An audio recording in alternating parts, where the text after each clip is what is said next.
ప్రేక్షకులకు నమస్కారం. ADN news TV మనదర్శి మన local channel. ADN news TV ప్రేక్షకులకు నమస్కారం. వార్తలు చదువుతుంది మీ ప్రసన్నారాం. దర్శిలో ముస్లిం సోదరులకు శ్మశాన వాటికి ఏర్పాటు చేయాలని మత పెద్దలు కోరారు. శివరాజ్ నగర్ సమీపంలోని స్థలాన్ని సర్వే చేసి తమకు కేటాయించాలని వారు ఈ సందర్భంగా కోరారు. ఈ మేరకు గ్రీవెన్స్ డెల్లో డిప్యూటీ తహసీల్దార్ వెంకట్ కు వినతి పత్రం అందజేశారు. ముస్లిం మత పెద్ద షేక్ మస్తాన్వలి మాట్లాడుతూ తమకు శ్మశాన వాటిక కష్టాలు తప్పించాలని వారు ఈ సందర్భంగా కోరారు.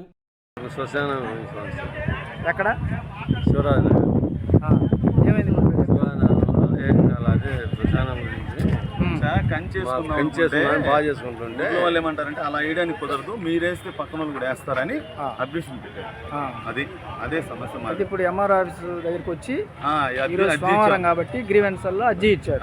అది మేము ముస్లిం ఆచారం ప్రకారం ఏంటంటే కంచె వేసుకోవాలి. మేము రాళ్ళు అవి బతుకుంటే మాకంటూ ఒకటి ఉంటుంది. అంటే అవతల యువతలకి రావాలంటే ఊర్లో వాళ్ళు ఏమంటే ఇన్ని సంవత్సరాలు లేదు, మీకు ఇప్పుడు ఎలా వచ్చింది, మీకు ఎవరు ఇచ్చారు ఇవన్నీ అని వాళ్ళు కొంచెం అబ్జెక్షన్ పెట్టారు. అంతే, ఏం లేదు. ఇప్పుడు మాకు మా వరకు అంతనే ఉంటుంది కదా, అంతవరకు కేటాయిస్తే మాకు మేము దానిలో రాళ్ళు బతుకొని మేము చేసుకుంటాం అని అనుకున్నాం. ఇప్పుడు ఎంఆర్ఓ గారు ఏమన్నారు? ఏమన్నా ఆడికి వచ్చి అంత సర్వే చేసి దాన్ని పరిష్కరిస్తాం, సానుకూలంగానే వెళ్ళమన్నారు. అది మీ పేరేం పేరు? ఇసుక కర్ముల్లా. ఏ ఊరు? శివాజీనగర్ ఇస్టార్. మీ పేరు పెద్ద? షేక్ మస్తాన్. ఏ ఊరు? శివానగర్. అందరూ శివానగర్.